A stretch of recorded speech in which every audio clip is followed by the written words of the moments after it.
is up with this main title? It's boring as hell, man. You'd think that a movie about giant bugs that are attacking humans, provoking a fascist, galactical response, would have a title card with more pizzazz than a f***ing indie movie about a piece of fruit in a cup. I'm doing my part! That propaganda worked back in the mid-20th century, but there's no way it would actually fly in the future, right? To ensure the safety of our solar system, Klendathu must be eliminated. Damn, have I made it this far into a movie without sinning the narration? Or the explicit exposition? I must be getting too old for this shit. We break net now and take you live to Klendathu. Live? Wouldn't there be a huge delay due to how far away Earth is from the other planet? The movie passengers would like a word. Man, this is some brave camera work. It's also some very sucky camera work. What is this, Cloverfield? Anyway, this job is almost certain death. What kind of incentives do you get to be a camera operator in this universe? Yes, I'd like to know more. The future envisioned by 1997 looks a lot like 1997. Rico! Suave! Sorry, that's a dated reference even in 1997, but everyone who lived in the decade is bound by law to say suave after Rico. Naked Force has resolved more issues throughout history than any other factor. Paul Verhoeven clearly sees satire as a blunt object that must be used to beat the viewer over the head repeatedly before inserting it into various orifices. Rico sent Carmen a cheap animation of them kissing? What a virgin. If the camera got any closer to these characters, it would be staring directly into their souls. This is the most horrifying bubblegum block in the history of cinema. Movie shows me Doogie Howser twice without letting him say one word and pretends like that isn't f***ing distracting, making people walk around your heavy petting. Damn, they display the shit out of each student's score in front of everyone, eh? They not have any privacy concerns in the future? I mean, I know they all shower together, but this seems even more intimate. I mean, imagine flying 500,000 tons of Starship. Denise Richards seems like a mighty fine lady, and I bet she's like kinda animals and shit. But in this movie, her acting makes Elizabeth Berkley and Showgirls look like Meryl Streep in Silkwood, dissecting a f***ing alien bug with no gloves. Clearly these students are studying to become members of the Fantastic Four. Because this woman getting freaked out by a hologram of a bug this society is obsessed with 100% of the time they're not fantasizing about sleeping with Denise Richards. Like, I know that the movie wants to show that Carmen isn't made from the same stock as Dizzy, Rico's other lady friend who wants to bang him, but finding romantic partners who aren't grossed out by bug dissections is no proper form of matchmaking. That's the kind of stuff they do in The Lobster. Don't think about it.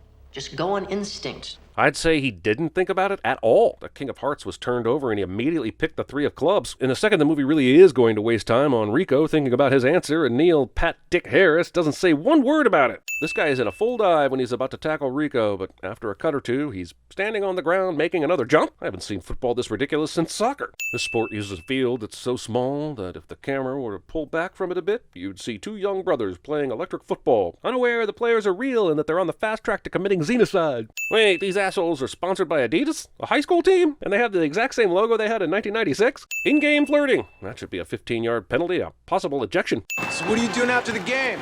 Jesus Christ. What was Denise Richards' Mace budget back in 1997? Okay, so Dizzy throws this pass, and judging by the spiral, it's a pretty big heave. Rico catches it at what I would estimate is 21 yards down the field, which should be 3 yards away from the end zone. It is, at the very least, 18 yards deep. Remember, we've seen the full playing area. There are 3 yards for every line drawn on the field, which means it's roughly 24 yards long. But when we see Xander chasing after Rico, there's like half the field left. I'd rather take 10 lashes in public square than see you ruin your life. Whip shadowing. You're going to Harvard, and that's the end of it. First off, there's still a f***ing Harvard in the 23rd century. This society is traveling into deep space and confronting alien species, but the Ivy League is still tantamount in importance for rich people. Also, I don't care how much money these f***os have, ain't no way Rico is going to a prestige college with these grades.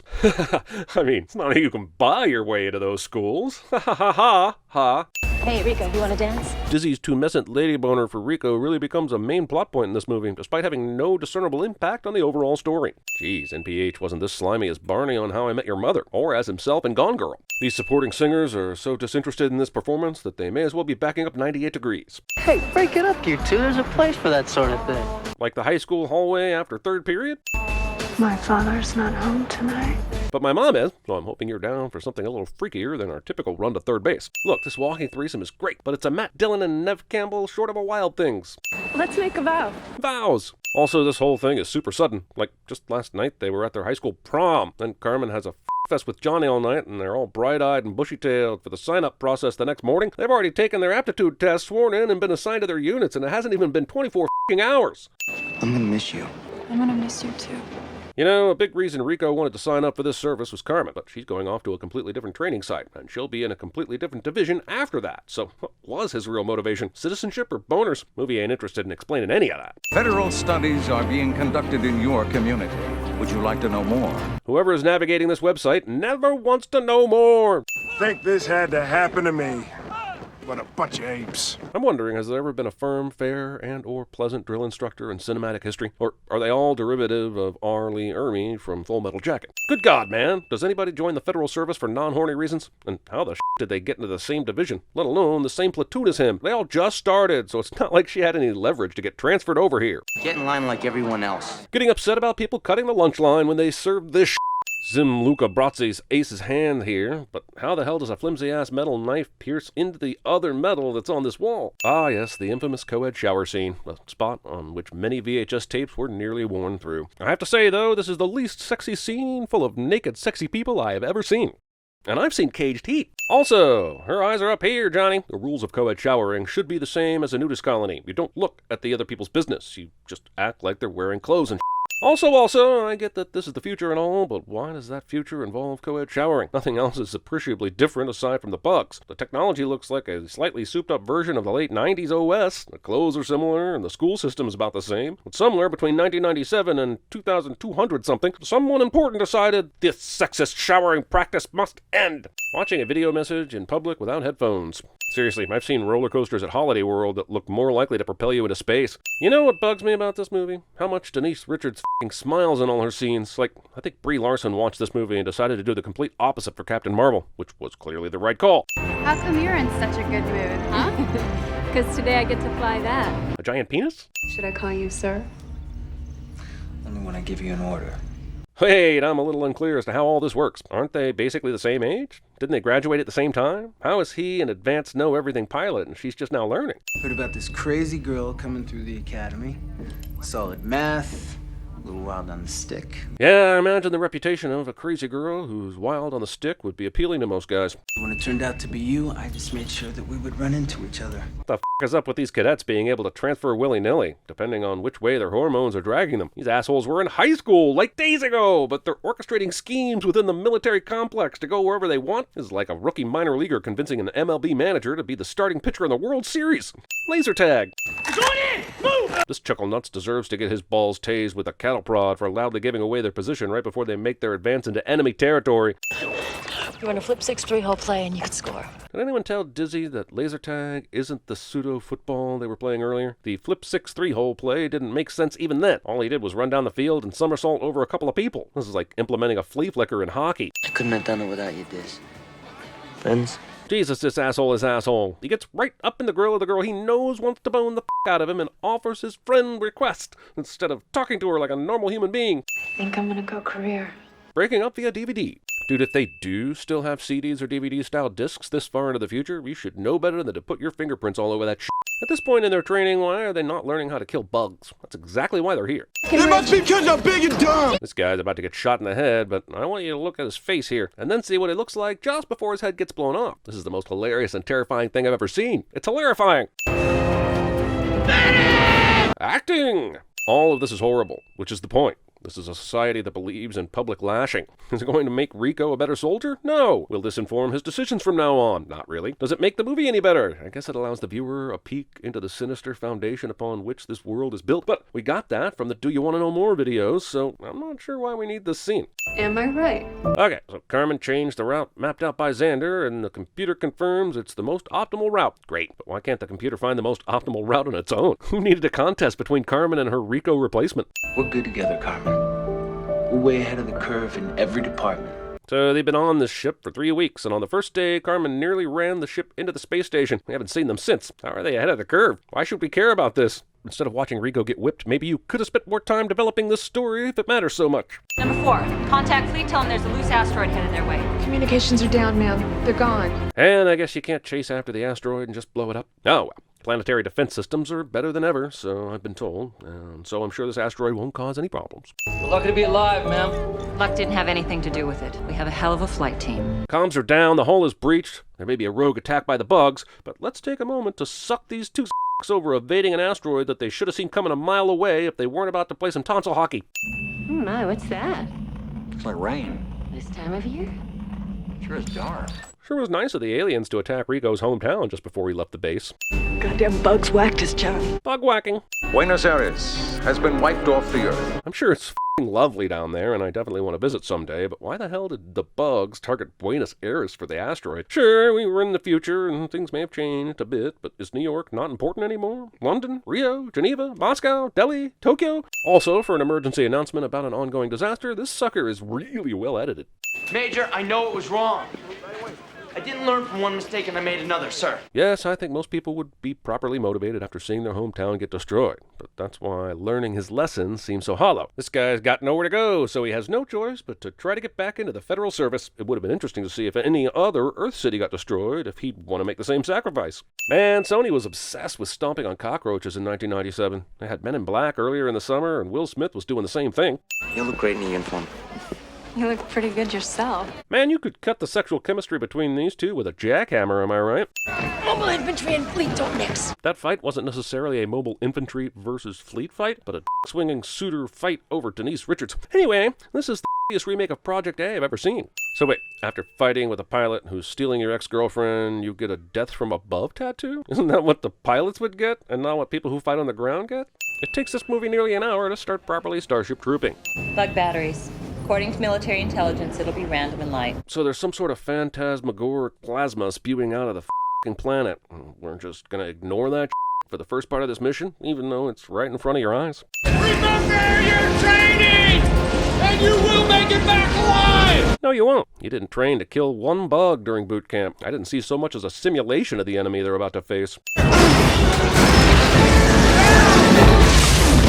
Aha! This is exactly what my mom told me would happen if I went through with my plan to light my farts on fire. Did none of these dickheads get the memo from Carl about aiming for the brainstem? It was on the federal network and everything, man. How could they have missed that?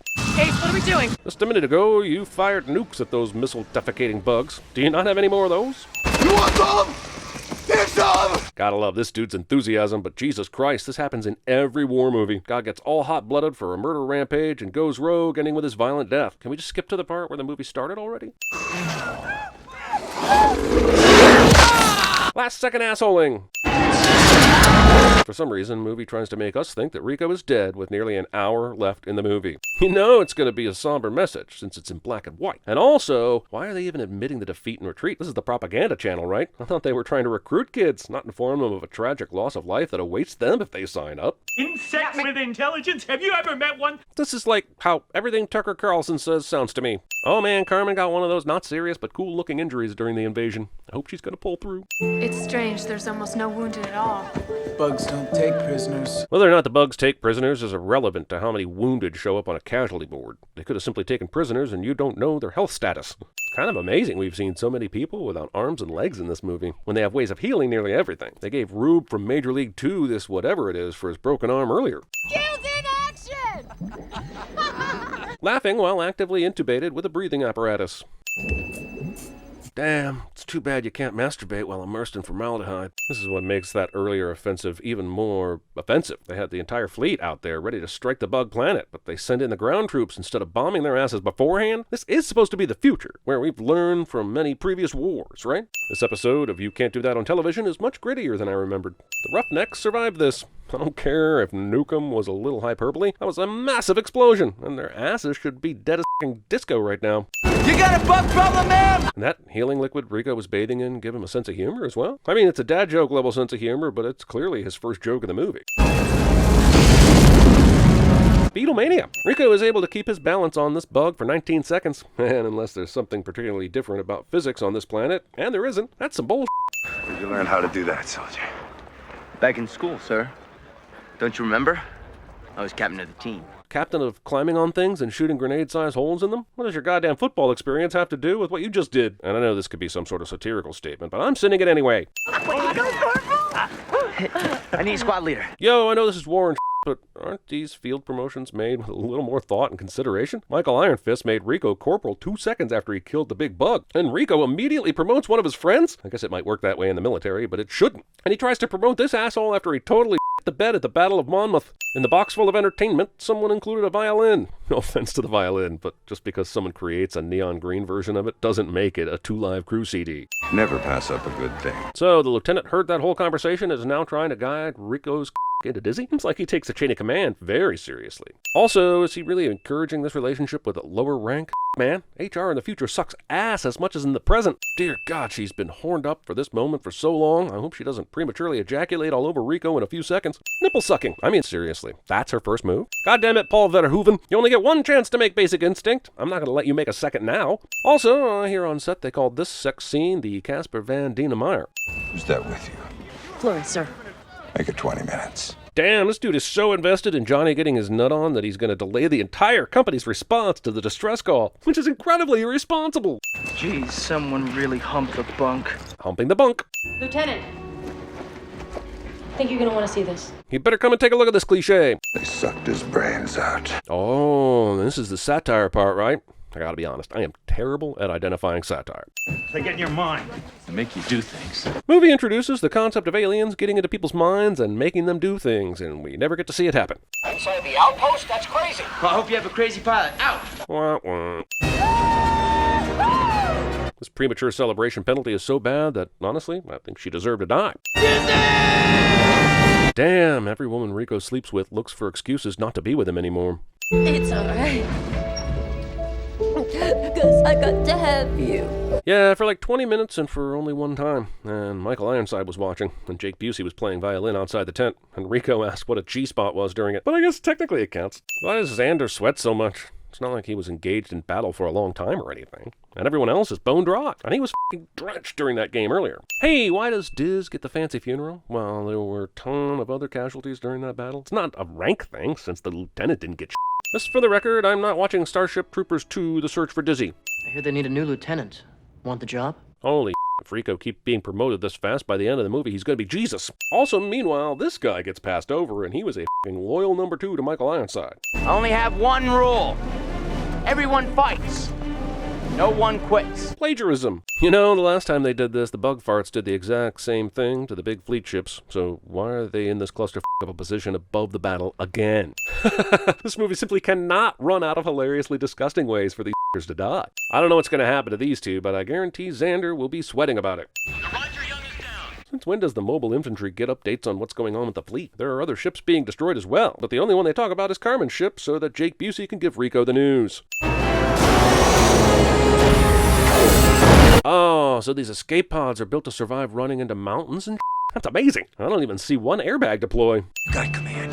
But going off mission, that's a serious offense. Yeah, I think they hang you for that. Just a minute ago, Rico was about to start a rescue mission and everybody was like, hell yeah, let's save Carmen and Xander. But then Rico decided that she was dead and they stayed on the mission they were on. But now all of a sudden when Rico wants to do a rescue mission, his men are worried about the punishment for that? Is the movie saying this is the bug that was supposedly in that tiny mess hall at the outpost where everybody died earlier? Are you f***ing serious? Thank goodness the brain bug decided to start with Xander so that Carmen has plenty of time to be saved by Johnny. Wow! Suddenly these assholes are much easier to kill. These assholes outrun a nuclear f***ing blast. What's going on? We got it! Already? Rico's crew just escaped a nuclear blast from the general area where that big brain bug was. How the f*** did some other crew go in there and capture the brain bug mere seconds after that? It's a frame! This movie is kind of like Ender's Game, only no one learns any lessons. And that's the point, I suppose. But I kind of wish someone like Carmen or Jake Busey or Cut in Half Michael Ironside would make a realization that something is maybe a tad f***ed up about all the shit they've done, even if they shrug it off afterwards. Was a drill instructor named Zim who captured a brain. Citation needed.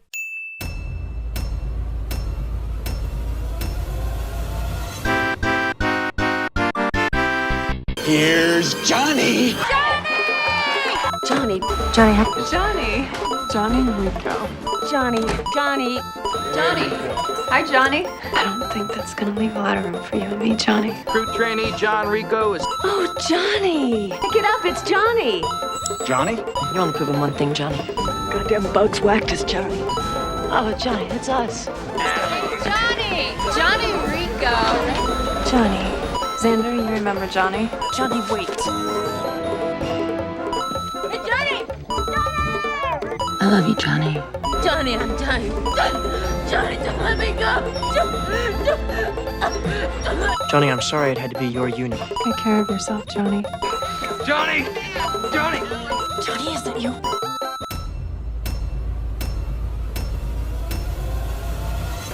I'm sorry.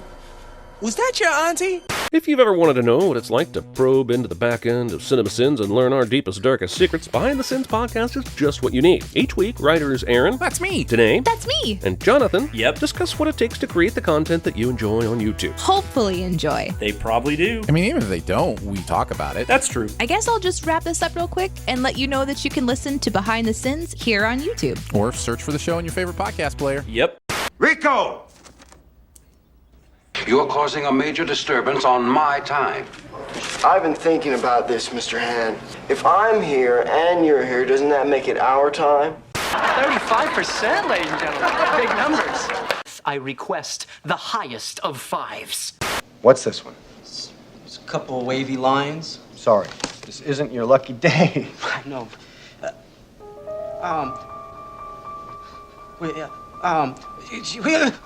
It's my decision, not yours. Oh, is that how it is? I don't want your life. Let's make a vow. If it ever comes back, we'll come back too.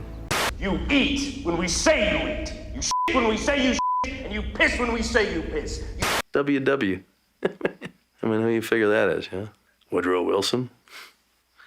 Willy Wonka? Walter White? I can anticipate you. There was like a rhythm we got into. It was like great sex. Nancy can't roll with that. She's business class.